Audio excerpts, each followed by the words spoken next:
Hello, creatives, community, and kind folks. Welcome to RPG with DBJ. I am your host, DBJ, and of course, all of you are the co-host here on this live vlog. I don't know, live stream on the YouTubes and over there on Twitch as well. And today we're going to talk about the thing that remained unspoken throughout so many years is spoken, and will it matter in the future? I don't know. So recently, Bob Worldbuilder, a very popular luminary in our tabletop role-playing sphere, and Ben Milton over there, Questing Beast, also had something to say in similar regard here on this Mind Fuel Monday about best practices in Dungeons and Dragons. Bob Worldbuilder's version, though, specifically details a thing that is written in the brand new 2024 Dungeon Master's Guide. I don't have a plan. I don't have any plans on buying it, but I do like to keep my ear to the ground and see what's going on. And I thought it was pretty interesting and rather ridiculous and funny. But now that it's in print, I wonder if it will have an impact, or if it will be one of these things that just gets ignored, and the memification of these unspoken rules, if you will, in fantasy gaming and tabletop role-playing games will continue. But so, missed me with what, a brick or something? What were you trying to toss something at me? No, I was away.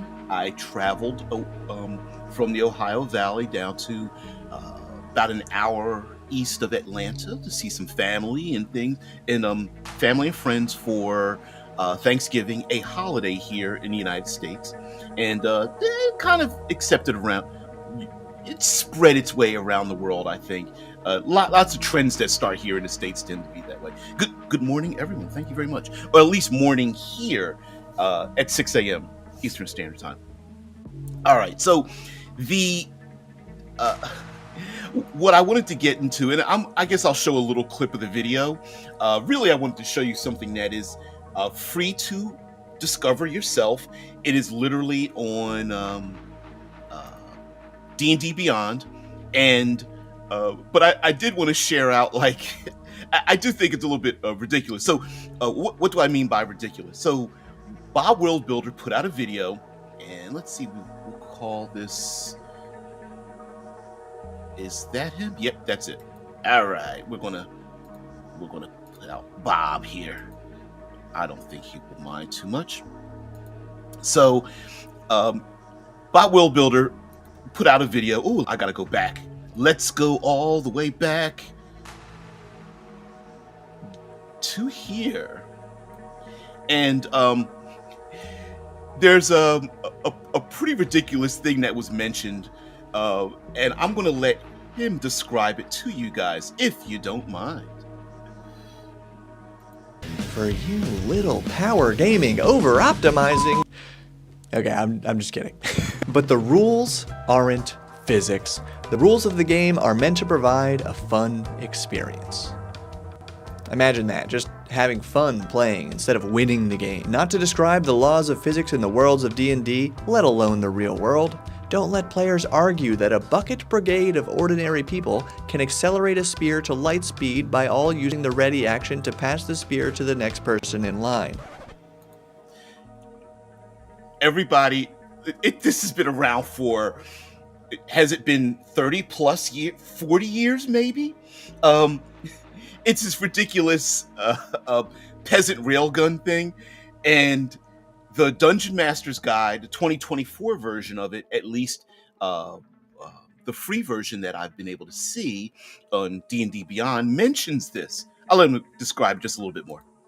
Okay, for the uninitiated, this actual line from the new DMG, which is almost embarrassing, by the way, that they need to do this, but I really can't blame them. It's getting out of hand in some internet circles. This line is specifically referencing a popular rules lawyering hack called the peasant railgun, through which a D&D player could technically Hire a ton of commoners, make them stand in a long line, and using the ready action, pass a spear or really any item from one to the next. And according to the rules as written, they move that item from one end of the line to the other in no more than 6 seconds if they all use the ready action, technically accelerating the item to otherwise impossible speeds based on how many peasants you've lined up, each one moving at about 5 feet, and theoretically dealing an impossibly huge amount of damage. Honestly, I haven't thought about this hack in years. So, okay. And we've mentioned this on the channel plenty of times, right? Yeah. See, and thank you very much for pointing that out there, Drew. I think if D&D, if D&D would not want the rules to be physics, then they should stop trying to make simulationist mechanisms. And okay, this isn't defending Dungeons and Dragons. This is defending all game designers out there. The word game signifies that this is something that should be enjoyed, and the idea that game designers need to have like physics talent, the fact that game designers need to be able to have accounting degrees, that game designers need to account for all these things, I think is pretty ridiculous. Also, rules as written, the peasant railgun wouldn't actually do any more damage than one peasant stabbing someone with a spear versus 5,000 peasants with a spear. But that's just another thing. Yep. Yeah. Because that's not the physics of the world. And the Dungeon Master's Guide specifically mentions that this isn't...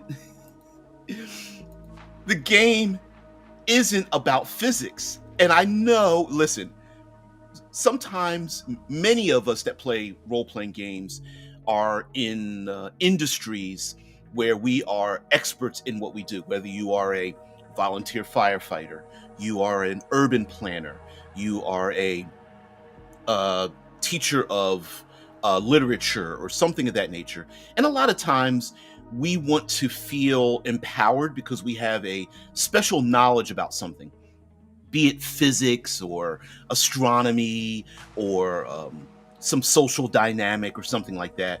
But role-playing games can't really account for all of that. And the reason why you really can't account for that, it's the sniper problem. You know what I mean? It's silly. Yeah. Is a peasant railgun something that I can make in the comfort of my own home? Yes. Yeah, no, it's an abstract art, not a science. The goal is the fun. Right. Right. Like, I don't know. Let's look up professional sports, okay? And there are thick rule books for professional sports, but there are some things in professional sports that don't have written down because it has nothing to do with the game. Like, oh, I don't know, carrying firearms in a professional sports arena, or playing a sporting event completely naked, or I don't know. I just can't. There's some ridiculous things that you're just like, no, it's not in the rules, because there wasn't a need to put them in the rules to say you couldn't do that thing, you know? And it's right. Yeah. Well, I do not call my system a game. I call it an experience. Welcome to the renamed hobby. Okay. Yeah. Edutainment. Yeah. And here's where we start getting into where we start worrying too much about the definition when a rose by any other name is still a rose. You could call it what you want. It's still a collective experience amongst a bunch of people who kind of understand, like, okay, you guys are silly. All right, so let's look at the Dungeon Masters, the actual Dungeon Masters Guide.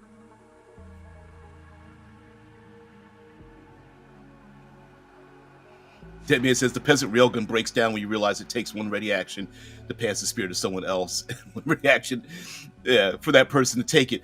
Here's the point: it doesn't. It's rationalizing a thing that doesn't make any sense, right? It's the idea of taking something that in the game world wouldn't exist, doesn't make any sense, wouldn't happen. Yeah, yeah. Well, yeah. Ancient lives before naked. Yes, I guess. Well, let me rephrase. If your game world is based around ancient Greece, I suppose that would make sense. In today's professional sports, it wouldn't make any sense at all. We would love to see it, but it doesn't make any sense. Thank you so much about that compliment. I really appreciate that. So, here we have this is the actual words written down for free because I don't have an account any longer. Over at D&D Beyond, where it talks about respect for the DM. Now, above this, if we look at the side, it does talk about mutual respect and respect for players and things like that.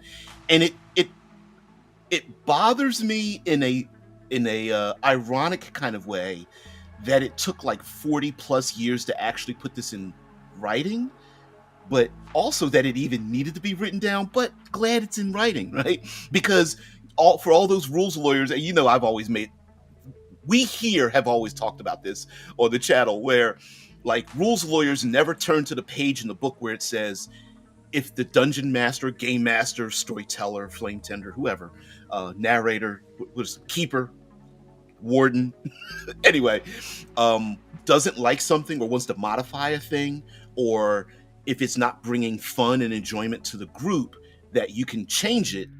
And we don't see that. But yeah, peasant railgunning, there's a bunch of other things like the economic exploits, and it talks about this in this article chapter. So in respect for the DM, it says, as the DM, you have the right to expect your players to respect you and the effort you put into making a fun game for everyone. Now, weird, because normally in a social context, you would think that people that you are engaged with would have a general baseline mutual respect, but okay, you mentioned this, all right.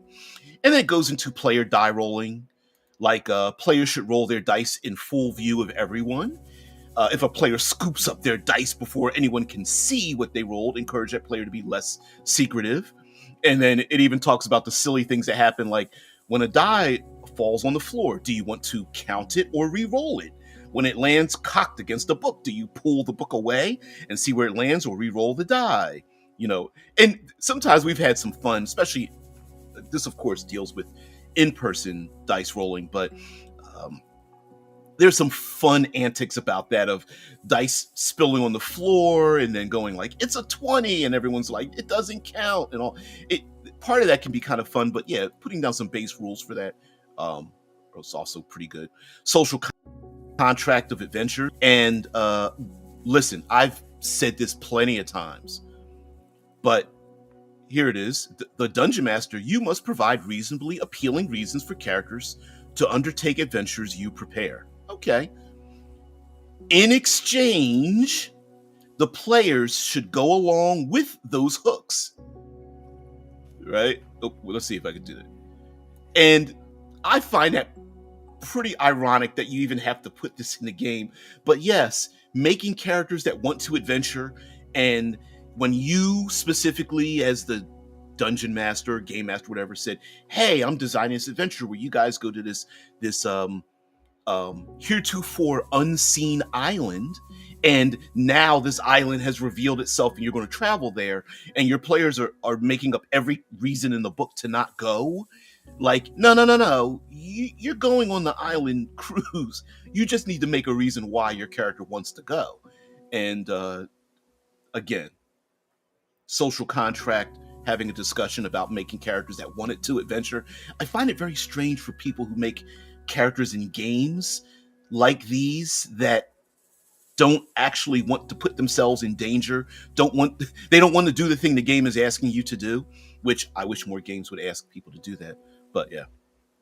But let me page down to rules discussion, character knowledge, basically metagaming, antisocial behaviors, evil characters, and doing those kind of things like, you know, murder, killing NPCs because they think every NPC is about to take them out.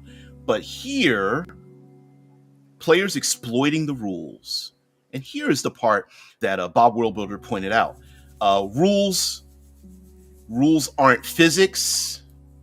The game is not an economy. We're going to talk about that.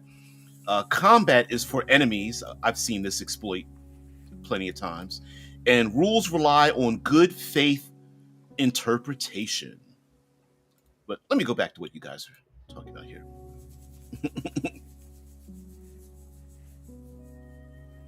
I don't know why it has it from 2 weeks ago. I thought I changed it and modified it. It says, I don't know why it says that. Mine doesn't say that. It says DMG prints unspoken rules.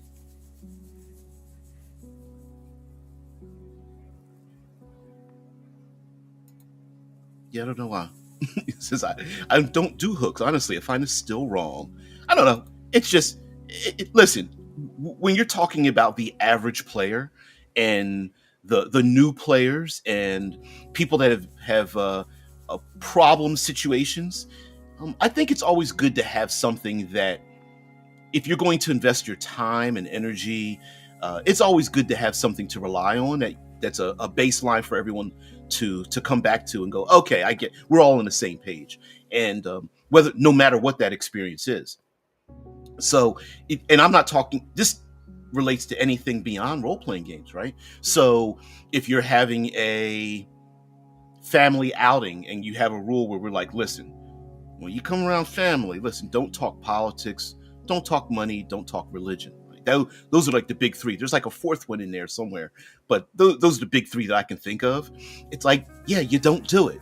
You don't need rules about it. You don't need to reference a dissertation. It's like, don't bring it up. Don't talk about it. Don't talk about money. Don't talk about religion. Don't talk about politics. And we can all just have fun and have a celebration of the harvest. But yeah, rules aren't physics. It says the rules of the game are meant to provide a fun game experience, not to describe the laws of physics in the world of D&D, let alone the real world. Don't let players argue that a bucket brigade of ordinary people can accelerate a spear to light speed by all using the ready action to pass the spear to the next person in line. The ready action facilitates heroic action. It doesn't define the physical limitations of what can happen in a 6-second combat round. And I think also the point of even mentioning this kind of thing is that the rules are there to describe the heroic actions of players in various kinds of complications and problematic situations, dangers, hazards, and things of that nature. It's not designed to describe the entire world and how the world operates. That's pretty much left for the fluff, right? And so the problem with making a simulationist game is that at a certain point, it becomes either too problematic, too intensive, mathematically intensive, and really just too difficult to describe every single thing that happens. Let me refer you to the sniper problem.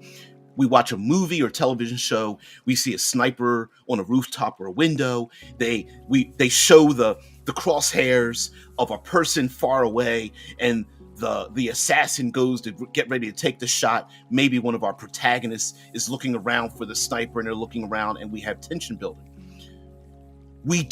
What we don't see that in real life, that real true to life snipers have to worry about, the curvature of the earth and gravity and humidity and wind speed and so many other factors that take place in a thing like that, but we're not concerned about that because we're watching not real life. We're watching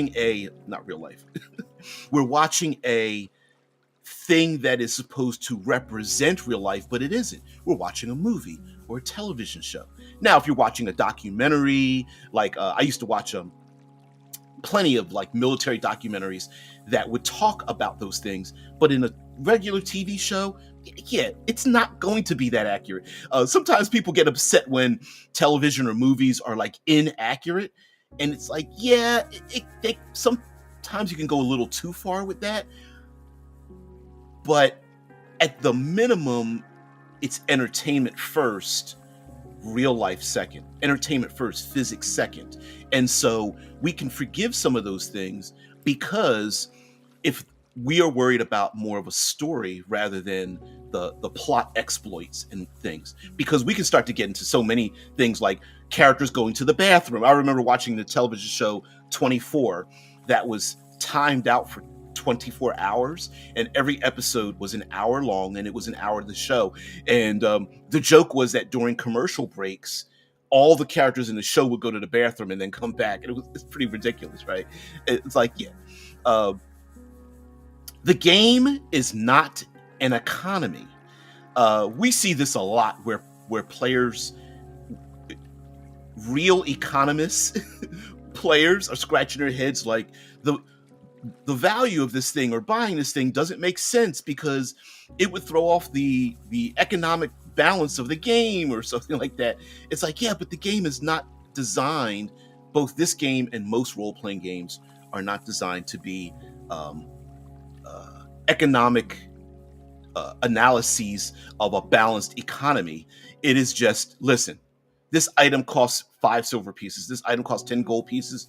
Don't look at it too deeply about. Don't even try to exploit that because that's not the point. This specifically says the rules of the game aren't intended to model a realistic economy, and players who look for loopholes that let them generate infinite wealth using combinations of spells are exploiting the rules. Specifically says exploiting the rules, not just finding a little niche here, and that's where players are able to find something free and then sell it as, because in the chart in the book it says it costs 7 silver pieces and I can make it for free, so therefore I can generate infinite wealth, and it's not meant for that. The last two are combat is for enemies. Some rules apply only during combat or while a character is acting in initiative order. Don't let players attack each other or helpless creatures to activate those rules. And there's a lot of like player capabilities that are in role-playing games that will say something like to the effect of, when injured, or when a creature is killed, or when you draw blood, or when a character is attacked, they gain some kind of benefit. And we've seen that plenty of times where like one player is like, I gain a benefit, please cast a spell, shoot me with a lightning bolt because then I'll gain some other feature. Or the big exploit was carrying around a sack of rats, so you can always pull a rat out and kill it, and then that activates some kind of like rage ability or keeps it going on or something like that. And it's like, no, combat is for enemies, not players like poking each other with sticks so that they can activate themselves. Now, to be honest with you, we've actually seen this sometimes in some like television and movies where characters will like slap themselves on the face, or a character will say, we're going to have to make this look good, and they'll get punched or something, and someone is like down for the count and they're like, I can't go on, and their ally like squeezes their wound or something and gets them angry and gets them back up again. I might allow that if it's more of a character growth situation, maybe, but I wouldn't. This is strictly saying it's exploit. And the last one is rules rely on good faith interpretation. Let me move this because I know my head's probably in the way. Yeah. Lastly, here it is. The rules assume that everyone reading and interpreting the rules has the interests of the group's fun at heart and is reading the rules in that light. So, in short, what they're basically saying is, yeah, your exploit actually might be correct, but if it's interfering with the fun of everyone else, if you're being a thief, when you're stealing the spotlight, when you're stealing the joy, when you're not looking at the game master, dungeon master, storyteller, warden, all that list, as a real person, and that exploit is ruining their interest and their fun, that you are doing it wrong. So you shouldn't be doing those things. And I think it's funny that it even had to be mentioned, but whatever. Let's go back to the top. Yeah, common sense there, Machu. Yeah, common sense. The funny thing about common sense is it's not very common, and that doesn't make any sense. Drew says all that reads like poor excuses for bad design. I don't think so. There are lots of, and I'm gonna challenge you in this sense, and I'm not saying I'm correct, but my challenge would be that, like, why do we need to write things down that we understand collectively don't add to the collective enjoyment, right? There are many things that people can do and this doesn't have to do with role-playing games. This is just having a social collectivism, right? Maybe we're having a work business meeting and everyone understands to turn their phones off, because we know that if someone's phone goes off, everyone looks like, and it's not because we all know we have phones and we all know that we may get alerts or notifications or things like that. Maybe, heck, we're even worried about an important message coming across or phone call. But right now, we don't have to write this down. We've all agreed that we're in here, we're going to have a meeting, and when you leave the meeting, you can go ahead and talk with whoever you want to talk to. But right now, no. It would be like I don't know, taking your shoes and socks off, and, with your foot behind someone's head in the movie theater or something like that. Like, sometimes you really shouldn't have to write a thing down, and I get it, but yeah. Why not design proper mechanisms that do not need such nonsense? I agree. I mean, listen, this is built on old. Hey, Pete Giant. This is built on old frameworks, but Dungeons and Dragons has always and will always be the gravity, the locus, the elephant in the room that sets the tone for all other gaming situations. And those of us that love ourselves some indie games and love game design of all types, we understand that in that game design sphere, that lots of game designers have already interpreted those things. Sure, it's this kind of backwards design, like, well, finally everybody else who's already solved this situation is basically telling the designers of Dungeons and Dragons, like, listen, maybe you should do this too. Yeah, so in a way, I do agree with you, but it's crazy. It is crazy.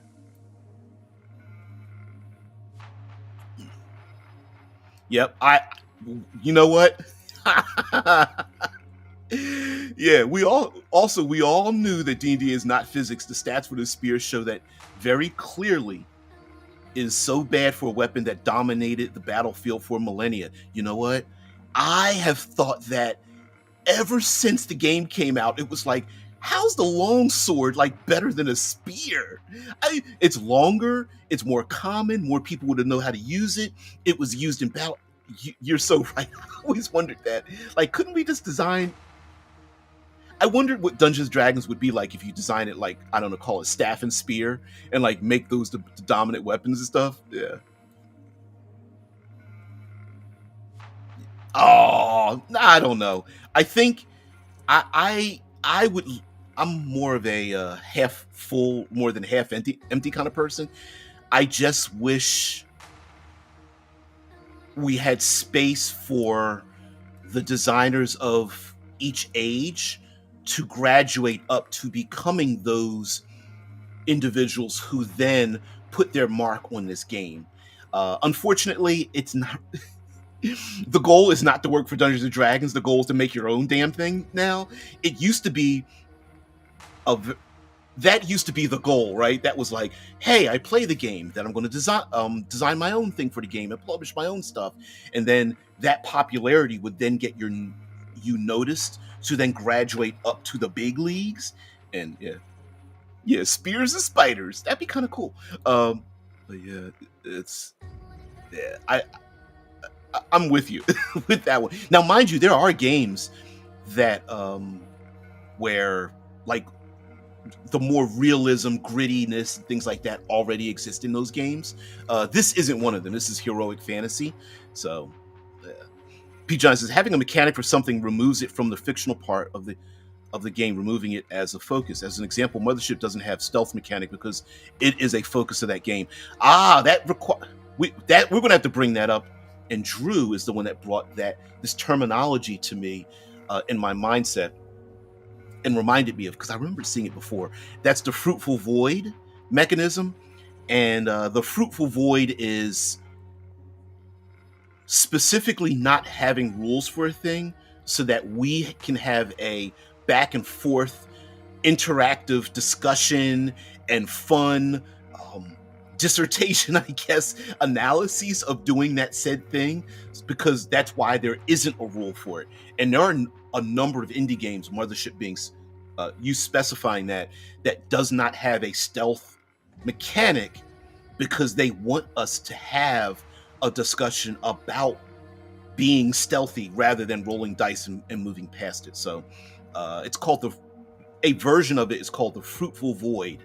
It is the space that doesn't have anything defined that we together, grouping together with our friends of like mind, go, hey, how do we adjudicate this thing, and doing it in a proactive, positive manner instead of like having arguments about it. And also a lot of games, because of that fruitful void mechanism, a lot of games are like, if you give me an excuse to let you get away with it, then you do get away with it, right? It's like, because we want you to be engaged. It's not, hey, I walk in a room and roll dice and see what's there. It's like, no, get your ass and poke around the room, and then I'll let you see what's there. Yeah. So stealth is, in Mothership, kind of. It's not just GM fiat. It's that assumes that we are not taking into account the narrative and the other players. So it is a collective in Mothership when it comes to like stealth action. So no, there are no dice rolling for stealth in Mothership. Yes, the rules are made for stealth by everyone involved. So I think there's a weird, this weird idea that only that player and the DM are the only people that make those decisions. And a lot of times it's collective, right? It's like, hey, I'd like to sneak into a one of those I don't know, behind the bulkhead or something like that, and then everyone's like, yeah, we could sneak behind the bulkhead or something, and then you have that discussion about what to do, and a GM can roll dice to see if there is something to hide behind, as an example, right? And we could all agree, like, hey, which dice should we do, and what percentage chance is there, and whatnot. So, yep, based on consensus. Yep. And player agency. Yep, exactly. And that comes from the back and forth. Exactly. So an empty room is a lot different than hiding in a warehouse filled with boxes. And that specific narrative now becomes a real element. Now, just because there's no game mechanics doesn't mean it's not a real element. And it's weird because GM fiat has always existed. It just drives people crazy when there isn't a rule for it. But yeah. Read between the lines. I really want to write in a way that gives enough structure whilst also leaving a lot to the imagination, because that's where the player agency comes from. It's a difficult balance too, right? Like a live role-playing session is like writing a novel or a movie or an episode of television first draft. There's going to be some little issues here and there, but for the most part, if you're doing improv, it can be pretty fun, you know. Yeah. All right, so allow me as we get to this. Now, I want to show you something else. This comes from Ben Milton over at Questing Beast. And the title of his video is called The TUNIC Principle. And remember, I said, the thumbnail was like, really? We need rules for this? And this just happens to be his version of a good faith practice to get involved in. And I thought I would share this because I've seen a number of these. He calls his the TUNIC principle. I've seen this. There's world building things called like doppelganger, where each letter represents something about world building. And we've seen a lot of these, but I'd like to see what you think about his version of this. I'm with you there, Pete Giant. Yep.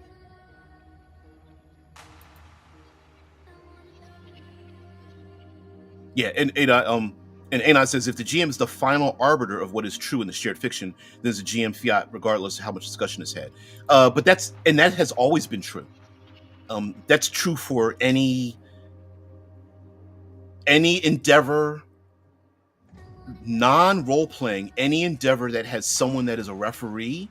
That person always becomes the final arbiter, no matter what, because everyone has agreed that person becomes the final arbiter, no matter what. So it's yeah. And I'm saying that to you because I'm saying that to everyone out there, right? When they're like, "Well, I can't believe the game master has the final judgment." Well, because they've always had the final judgment, right? And listen, a game like Mothership, for me, it's if I'm the I don't know if they're called the game master, but I'm going to assume that it's something similar to that. In Mothership, if I'm the game master and you're talking about stealth, kind of the whole point is to be stealthy because you're probably going to be killed by some, I don't know, biogenetic alien experiment, whatever, robot thing, and you're trying to hide. That's kind of the point, right? It wouldn't. Now, I could be an asshole and just be like, no, you can't hide. No, you can't hide. No, you can't hide. In which case, I probably wouldn't have that many people to play with. So it's a best practice thing. And if players are creative, that means that they are immersed in the game. They are paying attention. They are adding to the fiction. And a lot of times that's just as important for getting that GM final say to get that thing going. Because if the GM's having fun, then that means probably that leaves space for you to have fun. So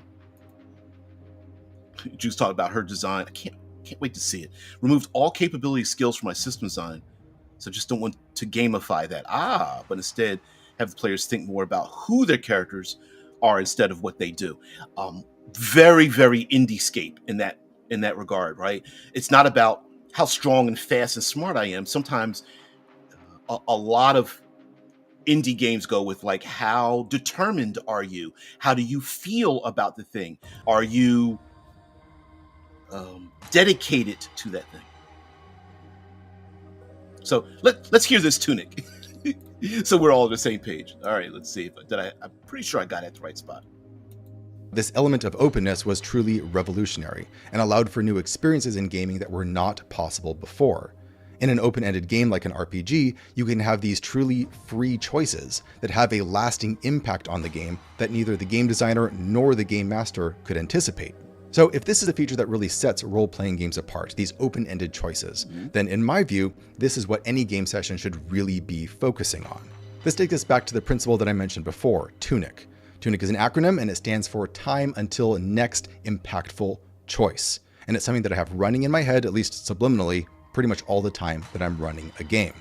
Yeah, time until next impactful choice.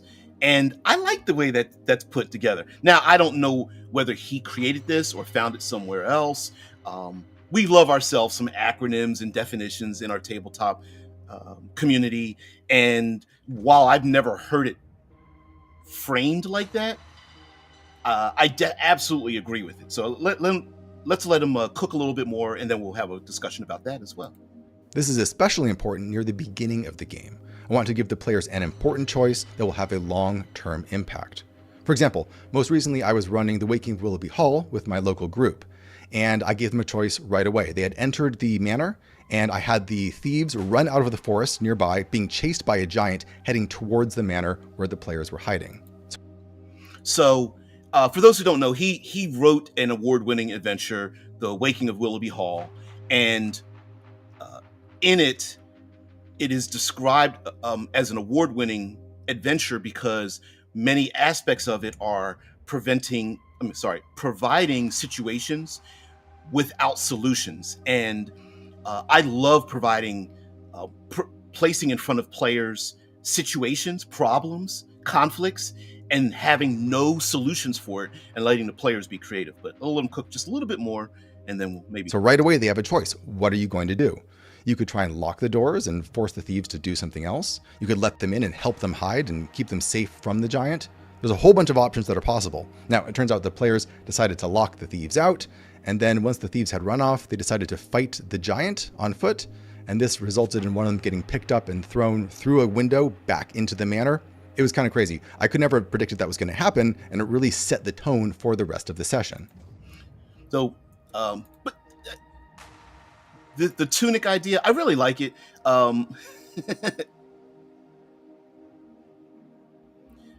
That I don't know. Yeah, do people still play with dictatorial GMs? I don't know. If they do, like, what are you doing with your life? Like, you've got more important things to do than to play with people. But listen, a lot of role players play in communities where their physical space with people that are like-minded is kind of low. It's rare. So I get it if you don't have many choices with the people you would prefer to have gaming with.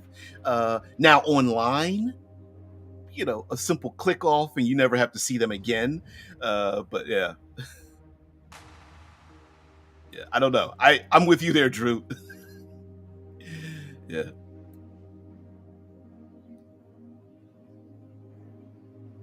Yeah. And us is the fact that there needs to be a consensus on who the GM is in the first place is a pretty good counter argument. Well, that's like saying, like, let's play Dungeons and Dragons. We don't have a DM. Yeah, somebody's got to be, and if you've agreed to it, then that's your fault, right? It's not even a fault. It doesn't even have to be negative. It's like, yeah, just someone has to make the final decision. I mean, ultimately, in most group activities, someone has to make the final decision, right? That's how we get leaders and politics and teachers and guides and instructors, and somebody's got to make the final decision. It's not that far removed from anything we haven't already thought about. The only thing that we do here is discuss how the sausage is made. That's all. Maybe that's what's like rubbing the wrong way, but yeah. I found the TUNIC idea interesting, but making the decisions poorly based on location felt also wrong to me. If I can describe this to everyone else, what Drew is talking about is in the OSR, it is very common to have location-based conflicts. So it's less about the history of the players and their motivations. It's more about players going to a place and having things happen at that place. So I think the reason for that is many of these OSR adventures were very localized, and you could place them in and about your own world as you would like to see. And of course, a game designer doesn't know the motivations of your players, but they do know, hey, I designed this thing to be in a mountain or in a valley or in a swamp or a sunken ship or something. And that the person who buys that can go, oh, sunken ship adventure. I'm going to place that in, I don't know, Shadowmark Bay or something in my game world where it might be someplace different. So it's location-based decision-making rather than background experience, motivational decision-making. Yeah.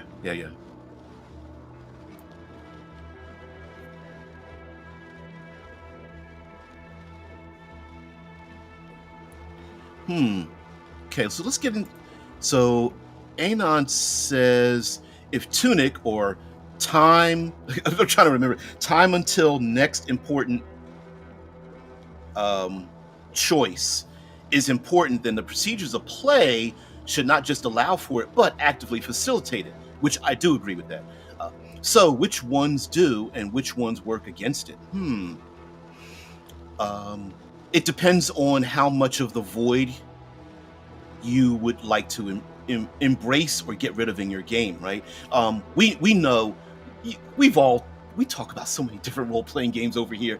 There are plenty of games that have procedures that specifically fit into that, and then there's games like I'll bring back Mothership since it was mentioned earlier, talking about stealth not having a mechanism for it.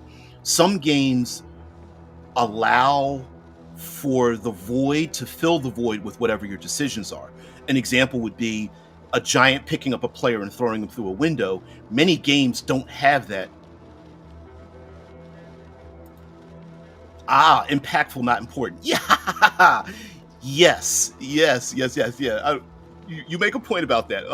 So as the dungeon master, was I thinking that my giant would pick up a player, and are there rules for throwing a player, and which direction, and how many points would it take to break the window or something like that? Or is this just like a powered by the apocalypse kind of thing, which with a complication, like not only did you get attacked, but you got attacked, you failed so badly, or maybe the giant succeeded so goodly that not only did you get picked up and thrown, not only did you get picked up, but you also got thrown. And then we can come together and go, no, there's no specific rule for this, but it would be kind of funny if you got thrown through a window back into the castle or dungeon or something you were trying to escape from or whatever. And then we have a discussion about that. And everyone's like, yeah, that'd be fun. Now, Drew brings up impactful, not important.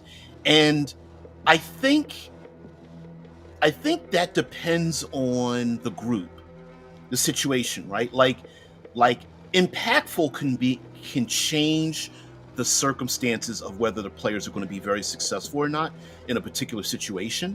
Like, hey, I'm going to turn the dial and let water flood the room so we can, I don't know, do a Zelda thing and float to the top of the tower-like room to get to the top part, because we can't jump up there or climb up there or get anything. But if we flood it, we could, but then that flooding will then flood the rest of the dungeon. So it would have a huge impact on the ability to navigate that dungeon, maybe being able to find another dial to drain the water out or whatever the case might be.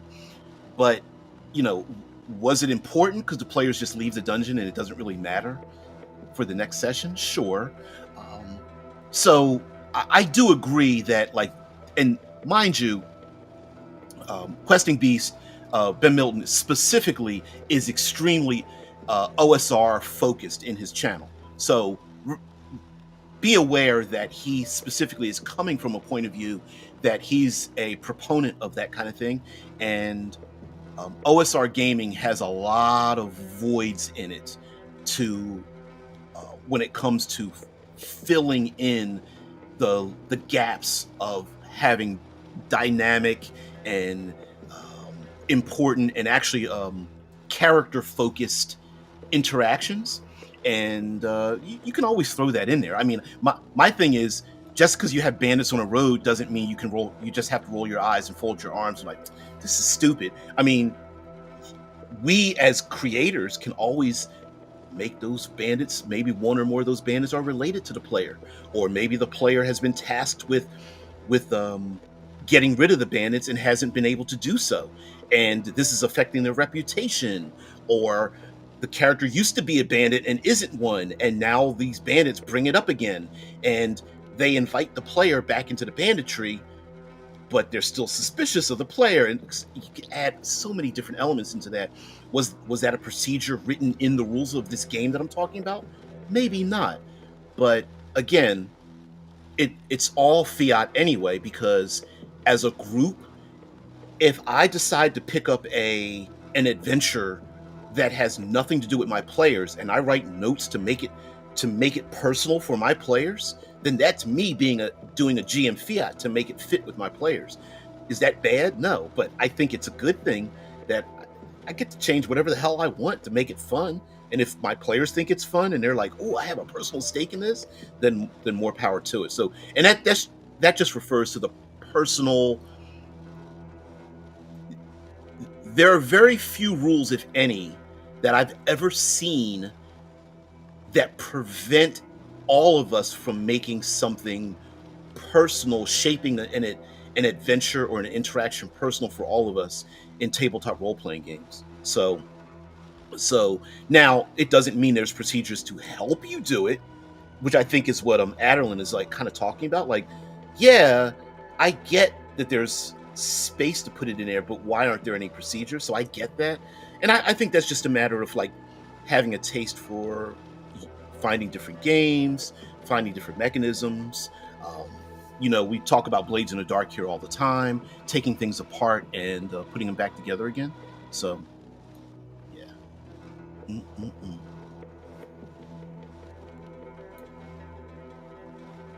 Yeah. Yep. Here we go. Yeah. Yeah. Giant says, if I describe the players entering a blacksmith's, if a player says, is there a hammer I could take, I'd say, sure. If a player says, is there a horseshoe, I'd say, let's roll dice to see. 2 and 6? Right. And then we can even have a discussion about that. Like someone could say, well, there's probably a greater chance of a horseshoe than like a longsword in this village or something like that. And then me as a game master, I might even go, yeah, you're right. Make it a 50-50, make it a 3 and 6, right? And hell, even that argument, I might go, yeah, you find a horseshoe. Now, how important is that in the game? I don't know, right? Hey, can I find a hammer in the blacksmith's? I don't. Sure, And then the thing is that most games have a pretty good engine, and what I mean by engine, dice resolution. You can always default to whatever the dice resolution is, whether it's a dice pool or stat plus mod, D20 plus or minus mods or whatever. You can always go back to that. Oh, you're in a blacksmith and you want to find a horseshoe? Roll your, and you know what I mean? And then we can keep going on from there. So, yeah. Yeah, the procedure for that is the back and forth. And also, the context too, right? If someone walks into a bakery, it's a different context than walking into that blacksmith that you brought up there, Pete. So, yeah, absolutely. Now, Drew says the OSR, I feel like OSR usually goes for task resolution, yes, but that focus of choice seems better when using conflict resolution mechanics. And yes, there's the OSR embraces the idea that certain things didn't exist yet, and it's the embrace of the fact that we don't need those things that we know are present day, but we're playing in the OSR and don't exist yet. And okay, let me see if I can make this more concrete. Classic 6 stats: strength, dex, con, blah blah blah. Not having skills is not a problem in the OSR to resolve whether a player can do something or not. Usually how it defaults is roll some dice. Remember the stats were 3 to 18. I'm talking classic fantasy D20. And you roll your D20 below that. Some groups roll 3d6, doesn't matter. You're rolling below your stat. So the higher your strength stat is, the greater chance you have of opening a door, lifting something heavy, your intelligence stat, figuring ancient text out or something like that. In that regard, in the OSR, there was no need to have skills. It's just a gimme, right? Yes, you're adventurers. Of course you're skilled in some of these things. The other default, talking about the void, is what was the background of your character? Were you a farmer? Were you a rancher or a blacksmith? Were you a baker or a servant? Were you a knight or something? And some of those background features we would also take into account. So if you were a tailor or weaver and you made clothes for the rich, and your player's like, well, because of my background with fashion, could I find clothing that would fit all of our players so we could sneak inside the castle and no one would see us, and game master goes, oh, that is right. Your character did work for the nobility. So yeah, it makes sense. And either roll dice and add a modifier, or you just say, you know what, I'm gonna give it to you, right? And that's where the players come together. Anon says, by the way, I agree that GM Fed is a fundamental part of play, which is why I like procedures which make negotiation as organic and in the moment as possible. I definitely agree with you there. And sorry for picking on you a little bit. I wasn't really picking on you. I try to talk holistically as if everybody else is listening in, right? Like people who watch the video later or something like that, and bringing up that point. And even us having, I love having these discussions back and forth, because maybe these are the kind of discussions that happen or haven't happened yet with other people in their gaming session, and go, oh, I hadn't thought about that, right? And now, mind you, there are plenty of games when I say indie, I don't know, maybe even the word indie doesn't really mean indie anymore, but there's plenty of games that have procedures that are very organic in terms of how they resolve a situation when we both don't agree. So we go to the dice and then it resolves it. It's the yes, no, if and or buts of the dice, where we go, well, it's not just pass or fail. Maybe there's a complication. And there are some indie games that not only have mixed results in the middle of the pass and fail, but they also have, I'll say, the procedure for negotiation also has a mechanical result. An example would be the cipher system, where the game master can put an intrusion, a complication into an event by paying it off, by paying the player's experience points. Fate does this as well. You get a fate point. Hey, I'm the game master. I'm going to complicate the hell out of your life. I'm going to give you a fate point by complicating your life, by making things problematic or difficult, or putting another barrier in your way or something like that. So there are games that do that. So, and it has a mechanical effect, right? Like, it would be very easy for fantasy D20 games to do this. That's what Inspiration was for. Inspiration could have been worded that Game Master makes life difficult for player. Game Master awards player inspiration for accepting the complication, right? Pete Giant says, I like having the reaction mechanic for a graded level of success for a series of actions if it comes up adding the ability modifier. Yeah, and it would be very easy. I mean, the dumb thing is Fantasy D20 already does this. They actually already do this. There are a number of monsters and situations that say if you roll 5 or more above the DC, then something happens differently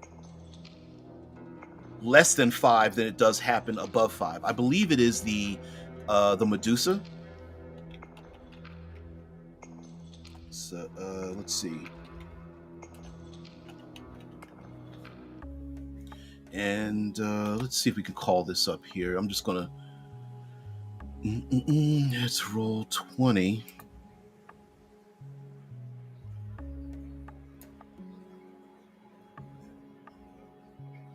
Yeah, I'm gonna share this out just as an example, right? Drew says, I removed the GM from my system, but encourage the players to make the life of their characters worse on their own. There's a lot of game. You know what? That's not as different as you think it is there, Drew. What game is like that? Tip of my tongue. Oh, I can't remember the role-playing game now. And the cover has a person shooting a gun and a bullet's about to shoot them back. I like it being 2d6 as it's a curve rather than a straight distribution of d20. Right. So let me. Oops.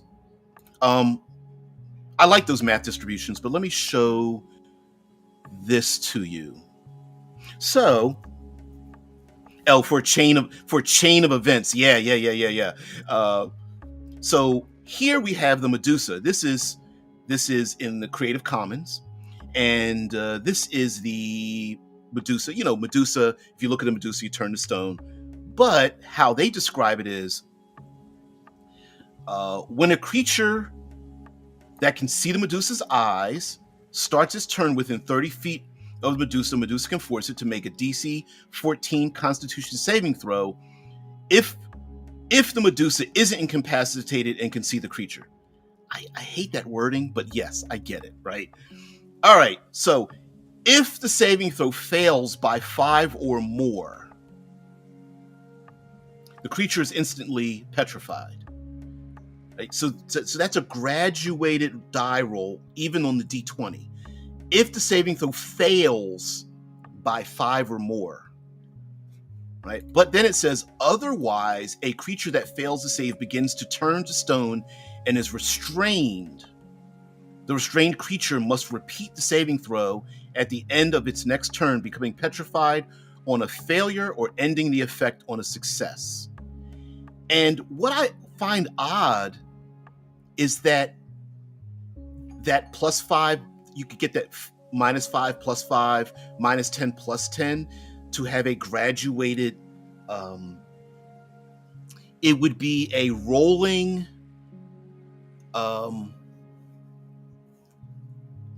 my brain is not working very well.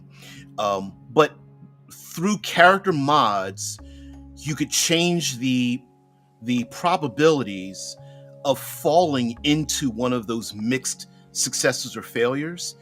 And that could then be translated into just about every die roll, right? So I go to pick, hey, my character, the rogue, goes to pick the lock. Okay, it's I don't know, whatever the DC, you roll the dice. Oh, I got a minus, I'm 3 below picking the lock. I failed.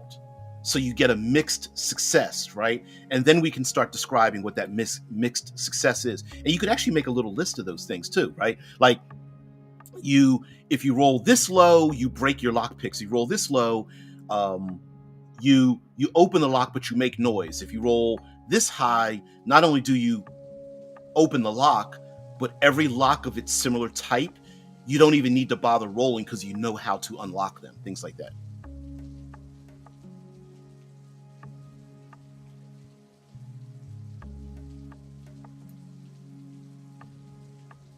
Yeah, Fiasco. Yes, Fiasco, not Fiasco. Yes, it is Fiasco. Thank you. I was like, damn it, where's my brain? My brain keeps farting. What is DC 2d6 is not a curve? Are you sure? Do they call it a curve? I know the probabilities are they fall to the middle, to the mid range. In experiments, they found participants would tolerate and inflict greater levels of pain if it was self-inflicted. Perceived agency apparently plays a big part. You know what? It's funny because that is very true. Whenever I ran games, players were more willing. I think the idea is because if you are a participant in inflicting that harm, you have a greater propensity to accept it than when it's unplanned, and people have a greater chance of getting that thing, right? Like life works that way. We can get more upset that someone stole $5 from us than we would if we gambled away $20. So do you prefer players to roll to defend?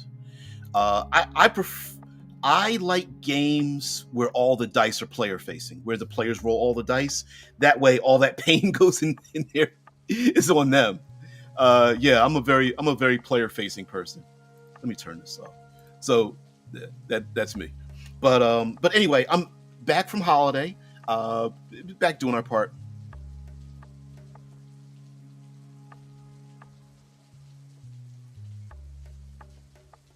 Oh. 2 dice produce a central peak, but it goes linear to and from it. Curves need well to be curved. Are you? We could. Oh, I'm not a mathematician, so I don't know the lingo.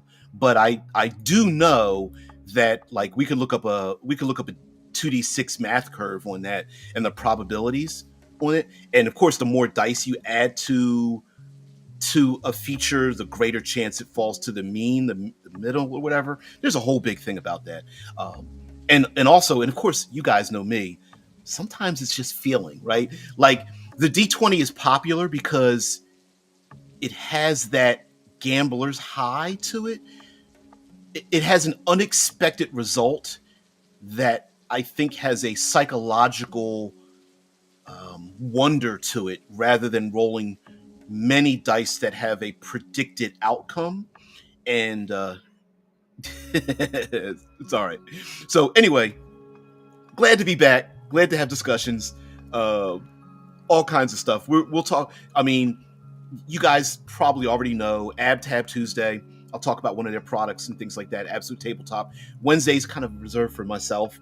Thursday is Absolute Tabletop. Maybe I don't know if I should take a break from the character class descriptions, because I want to go through all of them, the character classes up to like 10th level and some of the features there. But I also want to talk about Trials and Treasures because my name is in the book, so I kind of want to talk about that as well. And of course, Future Friday. Lots of progress with Obsidian Star, which I think you guys will prefer. So, but anyway, guys, have a great one. Not going to hold you very long. Not going to hold you long at all. One more comment came through.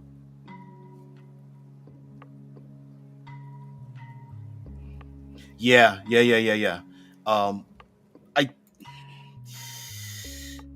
I still think they could have kept the 2d6 morale reactions check. I'm with you. It's like, because that's where the every fight has to be the fight to the death monster encounter came from, because they removed it. But it's like, no, monsters are going to do their own thing. Drew says people call it wrongly a bell curve when talking about two dice. Like I said, you need more dice to make it the probabilities become a curve. I see what you're saying. Okay. Yeah. Mufa's like, curve like. Listen, if I pull up a 2d6 bell curve and it does look like one, Drew's going to be over there like, that's not what it is. Like, I get it.